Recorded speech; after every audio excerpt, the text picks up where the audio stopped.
আসসালামু আলাইকুম ওয়া রাহমাতুল্লাহি ওয়া বারাকাতুহু। সুপ্রিয় দর্শক শ্রোতা ভাই বোনেরা, কাছে কিংবা দূরে, দেশে কিংবা প্রবাসে, যারা যেখান থেকে আমাদের সাথে যুক্ত আছেন সবাইকে আন্তরিক শুভেচ্ছা ও অভিনন্দন। দর্শক, আজ আমরা আলোচনা করব স্বপ্নে ভাত খেতে দেখলে কি হয়। স্বপ্নে যদি কেউ দেখে যে সে ভাত খাচ্ছে, পান্তা ভাত হোক, গরম ভাত হোক, কোথাও দাওয়াতে গিয়ে হোক অথবা নিজের বাড়িতে হোক, যে কোনোভাবে ভাত খেতে দেখলে আসলে সেটা ভালো লক্ষণ না খারাপ লক্ষণ? এটা কি স্বপ্নদ্রষ্টার জীবনে অনাবিল সুখ শান্তি বয়ে আনবে, নাকি অকল্যাণ আর অনিষ্টতা চেপে বসবে? দর্শক, বিষয়টি নিয়ে বিস্তারিত কথা বলবো আমরা স্বপ্নের নির্ভরযোগ্য কিতাবসমূহ থেকে। তবে এর পূর্বে আপনাদের কাছে ছোট্ট একটি নিবেদন থাকবে। আপনারা যদি স্বপ্নের ব্যাখ্যা জানতে চান অথবা জীবন সংশ্লিষ্ট ইসলামিক সমাধান অথবা যে কোনো ব্যাপারে আমল জানতে চান, অবশ্যই আমাদের সাথে যোগাযোগ করতে পারবেন এবং আমাদের এই চ্যানেলটি সাবস্ক্রাইব করে পাশে থাকবেন। দর্শক, স্বপ্নে ভাত খেতে দেখার অনেকগুলো ব্যাখ্যার কথা উল্লেখ করা হয়েছে। তার মধ্যে একটি ব্যাখ্যা করা হয়েছে, যে ব্যক্তি দেখবে তার নিজের ঘরে নিজে কামাই করা অর্থ দিয়ে সে খাবার খাচ্ছে বা ভাত খাচ্ছে, তার এর দ্বারা বোঝা যায় আল্লাহ তাআলা তাকে হালাল রিজিকের ব্যবস্থা করে দিবে।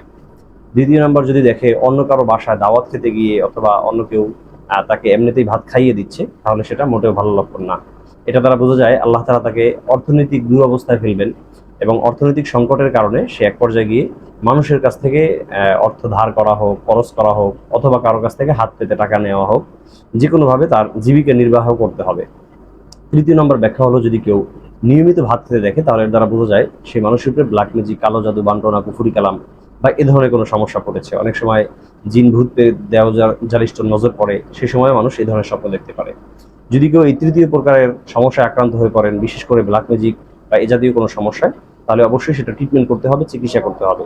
চিকিৎসা করা ছাড়া আপনি যত যাই পদ্ধতি গ্রহণ করেন না কেন, ডাক্তারি চিকিৎসা করেন না কেন, কিছুতেই আপনার কাজ হবে না, যতক্ষণ পর্যন্ত আপনি ব্ল্যাক ম্যাজিকটাকে কাটতে না পারবেন। সেজন্য ব্ল্যাক ম্যাজিক যদি আপনারা কাটতে চান এবং নির্ভরযোগ্যভাবে কোরআন এবং সুন্নাহ থেকে বর্ণিত পদ্ধতিতে রুকিয়া করতে চান, তাহলে সে বিষয়ে আমার সাথে যোগাযোগ করতে পারবেন। ডিসক্রিপশন বক্সে পেজের লিঙ্ক থাকবে, সেখানে মেসেজ দিলে আমার সাথে কথা বলতে পারবেন।